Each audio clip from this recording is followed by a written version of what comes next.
الحمدللہ رب العالمین والصلاة والسلام علی سید الانبیاء والمرسلین. سامعین کرام، آپ حضرات کے علم میں ہوگا کہ دیوبندی وہابی مولوی عموماً مولانا محمد الیاس الطار قادری دامت برکاتہم العالیہ پر اعتراض کرتے ہیں، ان کا مذاق اڑاتے ہیں کہ وہ عید میلاد النبی کے مبارک موقع پر خوشی سے جھنڈا اٹھا کر جھومتے ہیں، تو وہ لوگ اس بات کا مذاق اڑاتے ہیں، اور ان کا یہ مذاق اڑانا بھی بجائے اپنی جگہ، کیونکہ ان بیچاروں کے نصیب میں خوشی کہاں. یہ تو اس وقت سے جو ہے ناخوش ہیں جب سے حضور علیہ الصلوۃ والسلام کی ولادت ہوئی.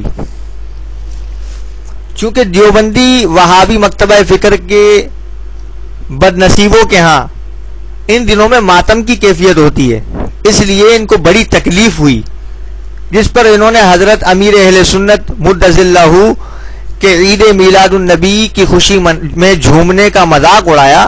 حالانکہ نہ یہاں کوئی ڈھول، نہ کوئی سارنگی، نہ کوئی باجا، نہ کوئی ہال، نہ کوئی غزل، نہ کوئی مٹکا، کچھ بھی نہیں ہے.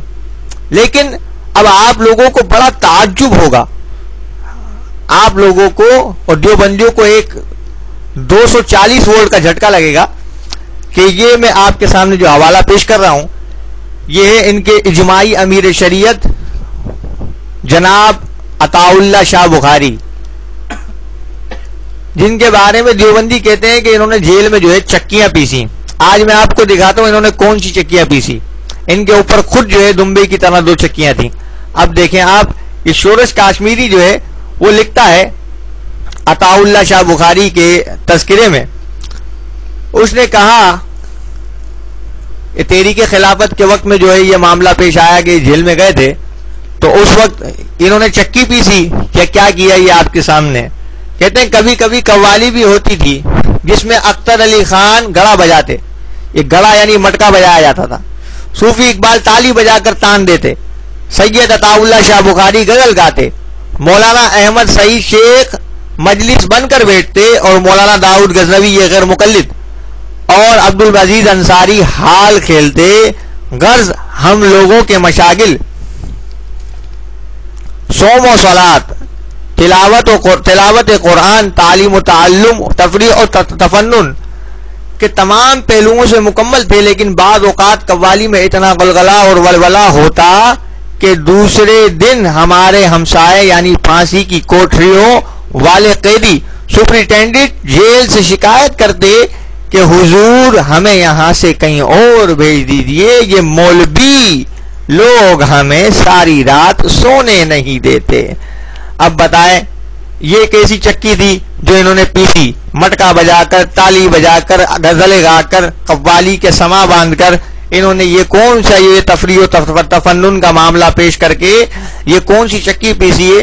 اور بلکہ جو چکی پیسنے والے تھے ان کی بھی چکی میں خلل ڈال دیا. وہ چکی پیستے پیستے بیچارے پریشان ہو گئے، اور انہوں نے جو ہے سوچا کہ چلو جی اب ہم جو ہے جیلر سے کہہ دیں کہ ہماری جو ہے یہاں سے کہیں اور رخصتی کر دی جائے، ورنہ یہ جو ہے جناب جو مجرے کر رہے ہیں یہاں پر وہ ہمارے جو ہے کام میں جو ہے خلل ڈال رہے ہیں. خیر، تو ان حضرات کو اپنے گھر میں بھی دیکھنا چاہیے کہ کون کون قوال ہے اور کون کون جو ہے وہ کیا ہے. عموماً یہ لوگ بڑا ہے یعنی کہ شور کرتے ہیں کہ بریلوی یہ ہے. کسی قوال کو اٹھا کے لے آئیں گے کسی دنیا کے کونے سے، کہہ دیں گے بریلوی ہے، اس کے بریلویت کا کوئی ثبوت نہیں دیں گے، جبکہ یہاں تک کہ ہمارے یہاں پر قوالی وت مضامیر جو ہے وہ ناجائز ہے.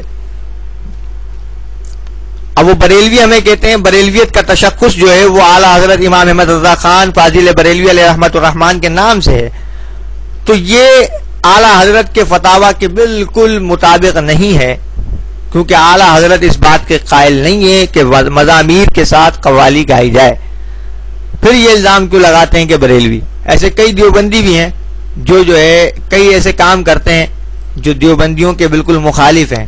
اگر انہیں دیوبندیوں کے کھاتے میں ڈالا جائے، جس سے میری مراد ہے کہ بلکہ یہاں تو ان کے یہاں عقائد کے معاملات میں بھی جھگڑا ہے. مماتی، مودودی، ان لوگوں کو اگر ہم ان کے کھاتے میں ڈالتے تو بڑا چیختے ہیں. اور پھر بعد میں شور مچاتے ہیں کہ یہ تو ہمارے ہیں ہی نہیں، ہم نے یہ کہہ دیا، ہم نے وہ کہہ دیا. تو جب ہم نے بھی یہ فتاوا لگائے ہیں تو پھر ہمارے جھولی میں کیوں ڈالے جاتے ہیں؟ خیر یہ تو عطا اللہ شاہ بخاری صاحب ہے جن کے بارے میں دیوبندیوں کے کسی کو بھی اختلاف نہیں ہے. اب یہ تو ایک ان کے اجماعی طور پر امیر شریعت ہے، تو ان کے بارے میں خود یہ فیصلہ کریں کہ ان کی قوالی کیسی تھی، اور ان کی سنت پر عمل کرتے ہوئے تمام دیوبندی قوال بن جائیں، اور جو ہے یہ کانگریس کی شریعت کے امیر کی جو ہے پیروکاری کریں، تاکہ جو ہے دنیا کے سامنے ان کی سچی تصویر آئے. انشاءاللہ پھر کبھی اگلے موضوع کے ساتھ ملاقات ہوگی. جب تک کے لیے خدا حافظ.